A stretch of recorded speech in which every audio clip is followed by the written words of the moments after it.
Actually அது வந்து எனக்கு வந்து அந்த கதை வந்து சார், இளவரசனே, தனுஷ் சார் அப்படி தான் சார் கதை அந்த ஃபார்ம் பண்ணேன். ஓஹோஹோ! இளவரசனே அப்பா. ம். தனுஷ் சார் வந்து பையன். ஏன்னா 4வது பையன் ஸ்லாம்பா ஒல்லியா இருக்கணும். 4வது பையனாலே அந்த வயசுல இருக்கும்ல. அப்புறம் வேட்டிய கட்டிக்கிட்டு, கல்ல கொட்டிக்கிட்டு எடுத்து தேடி புடிச்சு எறியணும்.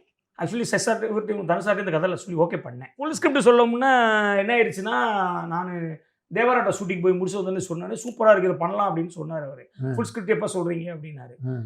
நான் தேவராட்டம் போயிட்டு வரும்போது, அவர் அடுத்த படத்துக்கு போயிட்டாரு சார். ஓ! ஏன்ட்ட ஒரு இது பெரிய இது என்னடான்னு கேட்டீங்கன்னா, அப்ப சார் வந்து கேட்கறாரு. நம்ம படம் பண்ணுவோம் அப்படின்னு சொல்லும்போது, சாரு கார்த்தி சார் படம் பண்ணணும் அப்படின்னு கார்த்திக். பாட்டு சொல்லும்போது, அப்போ வந்து என்ன சொல்றது அப்படிங்கிறப்போ, அவருக்கு சாருக்கு வந்து ஒரு பெரிய இது. ஒரு அப்பா புள்ள கதை நீங்க என்ட்ட சொன்னீங்களா, அத சொல்லுவோம் அப்படின்னாரு. சரி ஓகே அப்படின்னு சொல்லிட்டு சாருக்கு இது பண்ணிட்டேன். அப்போ வந்து அப்பாவுக்கு என்னடான்னா 4வது பையன் சாரு, அன்னைக்கு பிடிக்கிறது பெரும்பாடா இருக்குமே அப்படின்ட்டு. என்னன்னா இளவரசன் என்னடான்னா அந்த கல்லெல்லாம் தேடி புடிச்சு லோக்கலா அந்த அவர் என்ன எனக்கு அது கண் முன்னாடி இருக்கு பார்த்தீங்களா, தேடுவாரு அந்த ஓடையா இருக்கும். அதில கல்ல தேடி அப்படின்ட்டு இறக்குவாரு. இப்ப என்னடான்னா, சாரால அப்படி அந்த பாடி லாங்குவேஜ் பண்ண முடியாது இல்லைங்களா? ஏன்னா, அவரு ஒரு மெரிட்டா இருக்காரு சாரு. சரி இந்த பாடி லாங்குவேஜ்க்காக அப்ப என்னன்னா, சூரியன கைய எடுத்துட்டு கல்ல எடுத்துட்டு நிப்பாரு. ஆன் ஃப்ரேம்ல எடுத்து வச்சுட்டு எரிஞ்சுகிட்டு இருப்பாங்க. அப்படின்ட்டு நெறைய விஷயங்கள். ஆக்சுவலி அது வந்து அது ஒரு டைப் ஆஃப் சினிமாவா மாறியிருக்கும் சார். இப்ப கார்த்தி சார்னால பிரகாஷ் சார் பண்ணா நல்லாருக்கும். அப்படின்னு.